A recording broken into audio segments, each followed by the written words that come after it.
दुनिया भर में आप देखोगे तो एक ही टॉपिक डिस्कस किया जा रहा है कि यूरोप का इकोनॉमिक फॉल स्टार्ट हो चुका है। यूरोप की सबसे बड़ी इकोनॉमी जर्मनी अब रिसेशन में जा चुकी है। मंदी यहां पर ऑफिशियली स्टार्ट हो चुकी है। नाउ आप नोटिस करना, यहां पे लिखा होगा Germany world's fourth largest economy. ना सिर्फ ये दुनिया की चौथी सबसे बड़ी अर्थव्यवस्था थी, ये यूरोप की भी सबसे बड़ी अर्थव्यवस्था थी और पिछले 6 महीने से लगातार इसकी जीडीपी नेगेटिव में जा रही थी। इसलिए बाय डिफॉल्ट इसको एक रिसेशन वाली कंट्री डिक्लेयर किया गया। और सबसे अजीब बात यह है कि यूरोपियन यूनियन आज से कई महीने पहले बार बार कह रहा था कि जी यूरोप में रिसेशन आएगा नहीं, यूरोप में कोई मंदी नहीं आएगी। और कई रिपोर्ट्स ने तो यह भी क्लेम किया कि G7 कंट्रीज में अगर एक कंट्री में रिसेशन आ सकती है तो वो होगा यूनाइटेड किंगडम। बट हुआ यहां पर क्या है, एवरीवन इज सरप्राइज। किसी को उम्मीद नहीं थी कि जर्मनी दुनिया की चौथी सबसे बड़ी अर्थव्यवस्था, इसकी जीडीपी अब नेगेटिव में जाना स्टार्ट हो जाएगी। इसका देखिए एक पॉजिटिव इंपैक्ट भी पड़ेगा इंडिया पर, नेगेटिव इंपैक्ट भी पड़ेगा। दोनों बातें हम डिस्कस करेंगे इस वीडियो में। मैं वैसे आपको इसके बारे में पहले बता चुका हूं इस ग्राफिक के जरिए कि जो G7 कंट्रीज हैं, चाहे UK, US, Germany, Italy, Canada, France, even Japan, यहां पर रिसेशन, मंदी के चांसेस बहुत ज्यादा है। इंडिया में मंदी के चांसेस 0% है। जो जर्मनी में हुआ वो इंडिया में मोस्ट प्रॉब्ली नहीं होने वाला, बट इंडिया पे इसका इंपैक्ट जरूर आएगा। तो डिस्कस करते हैं इस टॉपिक को इन डेप्थ। नाउ रिसेशन की वैसे अगर हम बात करें तो दुनिया भर में ना एक सिंपल फॉर्मूला फॉलो किया जाता है कि लगातार 2 क्वार्टर, मतलब कि एक क्वार्टर, इकोनॉमिक क्वार्टर की अगर हम बात करें तो होता है 3 महीने का। तो अगर लगातार 2 इकोनॉमिक क्वार्टर, मतलब कि 6 महीने लगातार कंट्री की जीडीपी नेगेटिव में जा रही है, जैसे जर्मनी के केस में हुआ, 2023 का जो पहला क्वार्टर बीता उसमें नोटिस किया गया कि जर्मनी की इकोनॉमी 0.3% नेगेटिव में चली गई, मतलब कि गिर गई नीचे। ग्रो करने के बजाय यहां पे गिरावट हो रही थी। तो ये सब देखते हुए इस कंट्री को एक रिसेशन कंट्री डिक्लेयर किया गया। इंडिया के बारे में ये क्यों कहा जाता है कि चांसेस बहुत कम है कि इंडिया में मंदी आएगी? वेल, रीजन इसका यह है क्योंकि इंडिया दुनिया की फास्टेस्ट ग्रोइंग इकोनॉमी है। हमारे रिजर्व बैंक ऑफ इंडिया को अभी भी इतना ज्यादा कॉन्फिडेंस है जर्मनी में जो हो रहा है वो देखकर। इवन यूएसए में भी इकोनॉमिस्ट कह रहे हैं कि रिसेशन इमिनेंट है, मतलब कि रिसेशन आनी ही आनी है, बिल्कुल सामने है।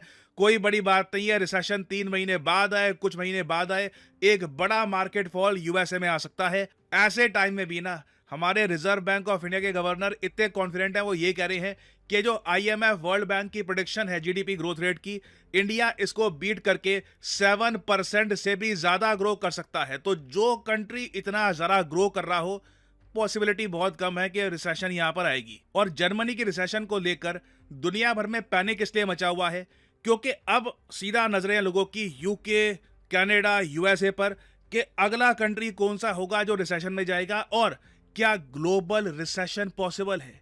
क्या यह पॉसिबल है कि G7 के ज्यादातर कंट्रीज, G7 में से 5 या 6 कंट्रीज मंदी में चले जाएं? उसके अलावा यूरोप में और भी बहुत सारे देश हैं जिनकी जीडीपी बहुत कमजोर दिख रही है, वो भी जा सकते हैं मंदी में। तो क्या एक ग्लोबल रिसेशन पॉसिबल है, जो पहले बहुत बार हो चुका है? मैं आपको बता दूं, ग्लोबल रिसेशन हर कुछ सालों में होती ही है। आखिरी बार आप देखो global recession, proper global recession हुई थी 2009 में।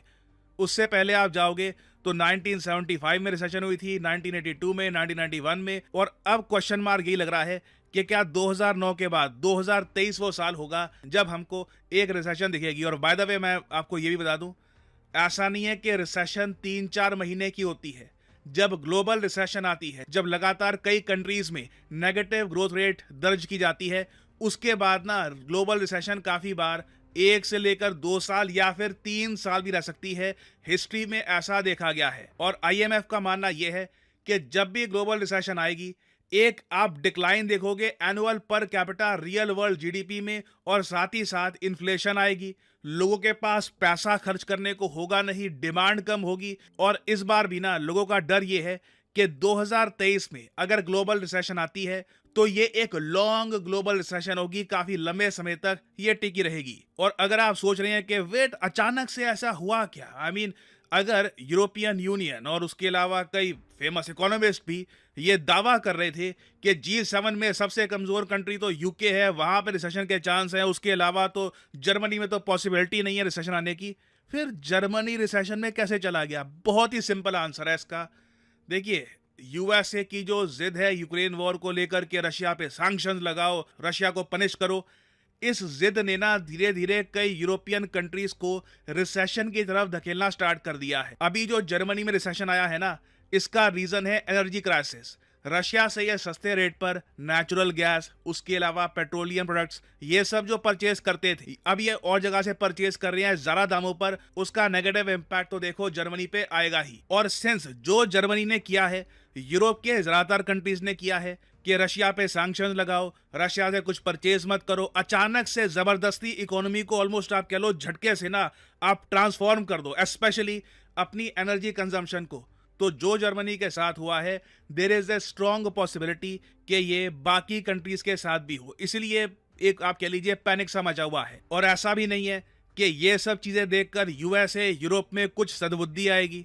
अभी तो अगले महीने ये भी बात चल रही है कि रशिया को FATF की ब्लैक लिस्ट में डालेंगे। बट यूरोप और यूएसए अपनी गलती से सीखे नहीं है। ऑलमोस्ट आप कह लीजिए, एक पर्सनल ओपिनियन है, एक फीलिंग आ रही है, मैं ये कहूँगा एक फीलिंग आ रही है कि जैसे धकेला जा रहा है वर्ल्ड इकोनॉमी को टुवर्ड्स रिसेशन। एंड इंडिया पे देखिए, इसका नेगेटिव इम्पैक्ट भी आ सकता है, पॉजिटिव इम्पैक्ट भी आ सकता है। नेगेटिव इम्पैक्ट मैं मोस्ट प्रॉब्ली यही कहूँगा, सिंस यूरोप और यूएसए में डिमांड बहुत ज़्यादा कम होगी, तो इंडिया के एक्सपोर्ट्स हिट होंगे। ये इवेंचुअली होगा अनलेस हम नई मार्केट्स ढूंढते हैं, हम इनोवेटिव तरीके से एक्सपोर्ट करते हैं। इंडिया के एक्सपोर्ट्स हिट होंगे, चाइना के एक्सपोर्ट हिट होंगे। एक्चुअली चाइना को कई गुना ज़्यादा लॉस होगा कंपेयर टू इंडिया। इंडिया के केस में आप देख लीजिए, पॉजिटिव पॉइंट ये होने वाला है कि इंडिया की जो इंटरनल कंजम्पशन है, इंडिया की जो ह्यूज इकोनॉमी है जहां पे डिमांड अभी भी बरकरार है, पॉसिबिलिटी है कि ये डिमांड ना दुनिया भर से कई कंपनियों को इंडिया में लेकर आए और इंडिया में मैन्युफैक्चरिंग और ज़्यादा स्ट्रांग हो। ये बात वर्ल्ड इकोनॉमिक फोरम का सर्वे ऑलरेडी कह चुका है